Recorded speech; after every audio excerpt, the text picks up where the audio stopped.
Ano ba? Sabi ko. Guys, thank you so much po sa mga nag-agat ngayon. Grabe. Meron ba kayong gustong itanong sa kanila? Sino mayroong gustong itanong sa kanila? Actually, nakakagulat sila. Sobrang dami po nila. So ngayon, may mga revelation. Ay! Gusto nyo ba yun? Revelation. I-hot seat natin. Maraming mga guys. Sino mo yung tanong dyan? Ala. Parang hindi mo sabi sa kanila na paano mo siya bibentahan ng ekran? Ano ba yung nakita mo kay ekran? Bakit mo siya magustuhan? Actually, si ekran kasi guys, ay, bubuhan lang ako. Okay. Papatayin na naman. Pwede ba yun? Ano? Recitation. Yung ekran kasi, sobrang soft niya sa mukha. Walang white cast.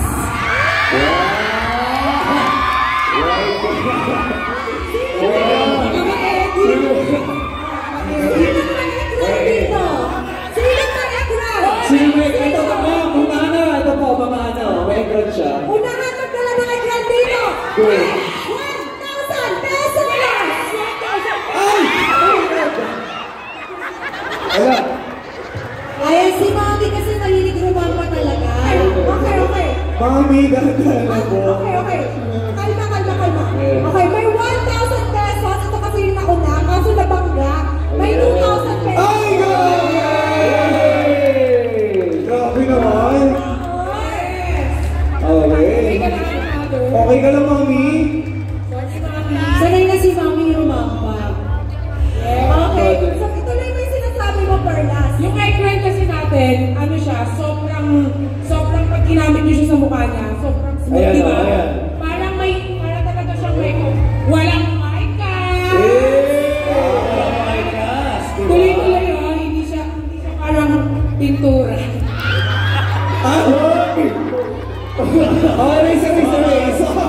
Sobrang smooth niya, tsaka parang siyang may coke. Tama. So, perfect for all skin tones, no?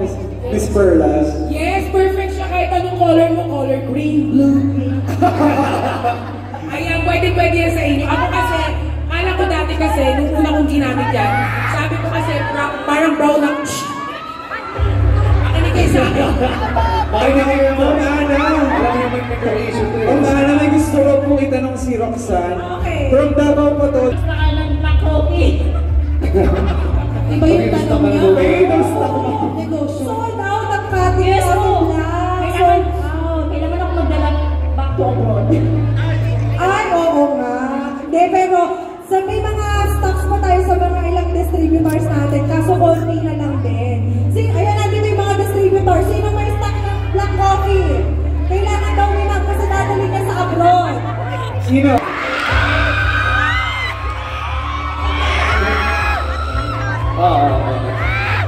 Paano ba yung blue Perlas? Paano tayo yung blue? Ano yung blue? Ano nangyari sa blue?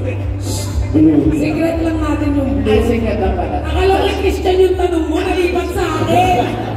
Si Christian tanongin nyo, i-hacksik nyo ngayon. For general na lang, Christian. Okay. Siguro sa mga nakapanood ng live kagabi, pwede bang juwain ang friend?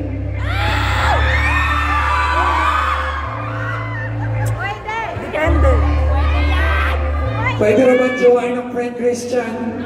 Go, Christian! Go first. Actually ako Sorry. Naka-ready na ako. Ang daming camera, May edit. I-edit nyo na naman. Sa akin. Ito na sabihin ko na. I have a relationship kasi before po. Friend ko po siya. Ayan. Before yun. So ngayon? Before yun. So ngayon, ex na. Ngayon na tinatanong. Ngayon na tinatanong eh. Sagutin mo yung tanong. Ayun. Wait lang kasi syempre iniikot ko muna yung ano, di ba? Roleta. Baka mabanda. Oo.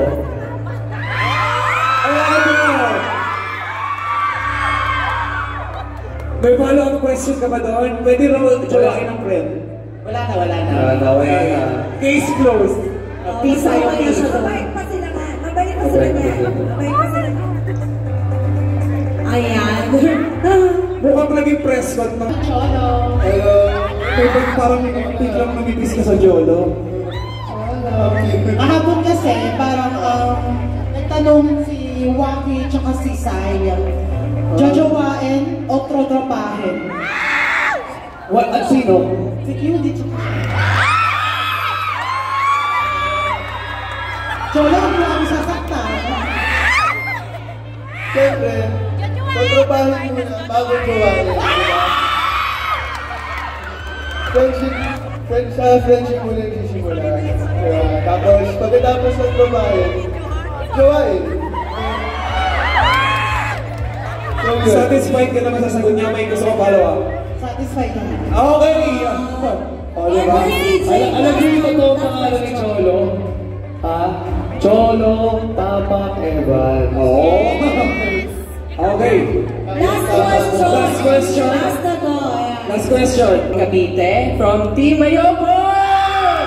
May sure akin yung tanong, Ayobo eh.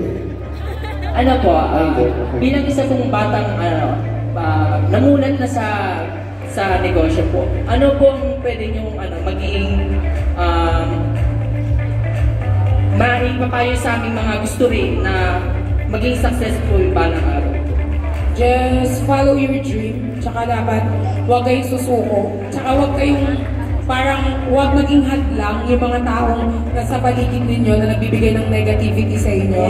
So just, lahat naman tayo may lahat naman tayo nadadapa. Pero it doesn't mean na nadapa ka, hindi ka naman papatuloy. Tsaka ito lang. Alam niya ba na si Perlas, dating business owner, meron siyang tinitindang mga lip tints before. Ngayon, Perlas, ang tanong ko, may balak ka ba bang ipagpatuloy? For example, di ba, ngayon na, syempre, ang daming sumusuporta sa'yo, naisip mo ba minsan na, what if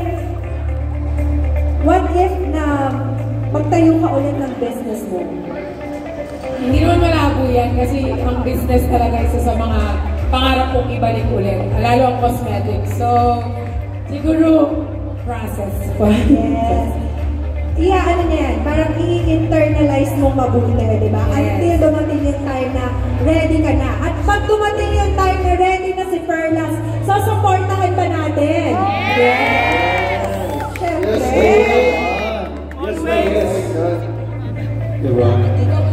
Be aware kung sino yung papapasukin nyo na circle of friends. Kasi ganito kasi may mga circle of friends tayo na nakakatulong sa atin. May mga circle of friends din tayo na hindi nakakatulong. Siyempre, doon ka na, mas nakakahilang mamaba. Siyempre, di ba, mas gustuhin natin na yung matutulungan tayo. At actually, sabay kayong aangat. So, be aware sa circle of friends ninyo. Kasi yun din ang dahilan para maging successful tayo. Ayun lamang po. Maraming salamat. Kapag silang parang toxic doon sa circle of friends, kailangan pa nilang i-cut off na. Cut off na yun.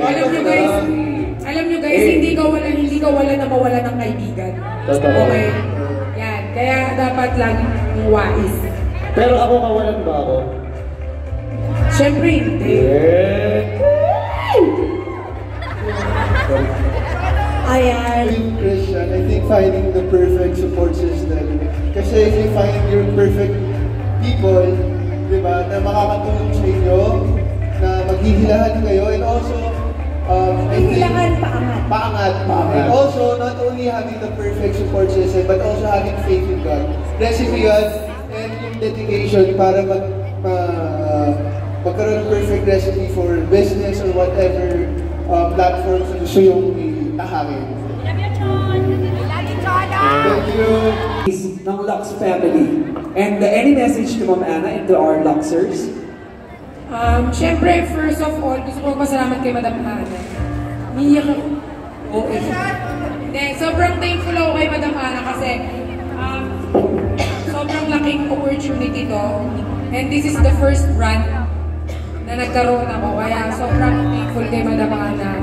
And syempre, hindi kita bibiguin, Ma'am Ana, pagdating sa pagla-live selling. Kaya sobrang thankful po sa lahat, saka sa tiwala.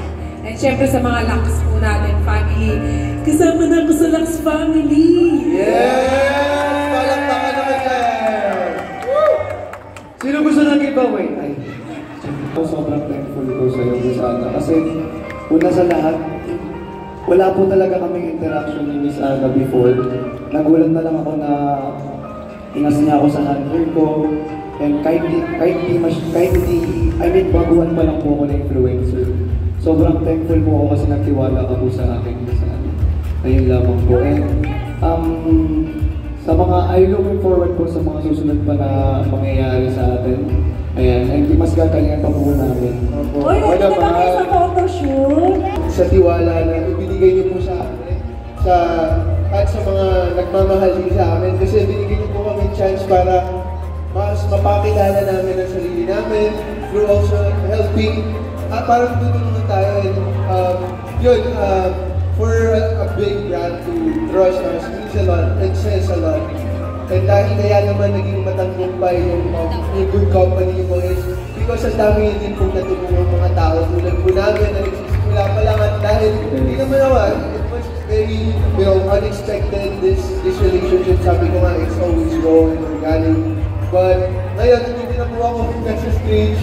First time ko sa stage, po talaga ako sanay. But wala masaya. And this is a whole new experience for me. Kaya masasabi ko lang po. Sobrang thank you mo. Oo, palakpakan niyo si John! Message ko sa kanila, syempre, again, thankful din ako na tinanggap nila yung produkto ng Lux. Unang-una kasi, syempre, yun yung unang in-ask ko din sa kanila if they're willing ba or if they will use the product. Kasi nung nag-meet kami ni Perlas, di ba, yun agad eh. Then, nung nagkita kami, pinatikin ko kagad sa kanya yung coffee and first time niyang magkape. Imagine na hindi talaga siya nagko-coffee, pero nagkape siya and nagustuhan niya. So, sabi ko nga, again, masaya ako na lumalaki yung family ng Lux, na nadadagdagan tayo, at para mas maipakilala, maipakita sa ibang tao yung benefits na meron yung produkto. Kasi maganda talaga yung mga products, it's just that kailangan lang pa natin mas ipaalam sa mga tao. Diba? Andito kami tatlo, andito yung family para ipaalam namin yung kagandahan ng Lux. Yes. Dahil totoo, before ako sa akin i-alok, ginagamit ko na po yung Lux. Talaga? Oo, yung melon ko, pinafeel ko nga sinasabi mo yung melon. Oy, melon! Cantaloupe melon! Kung gusto nyo maging kasing fresh ni Cholo, kasi yung cantaloupe collagen drink yun. So nakaka-fresh, nakaka-glow. Kaya pala ganyan yung skin mo, ha? Cantaloupe melon pala sikreto.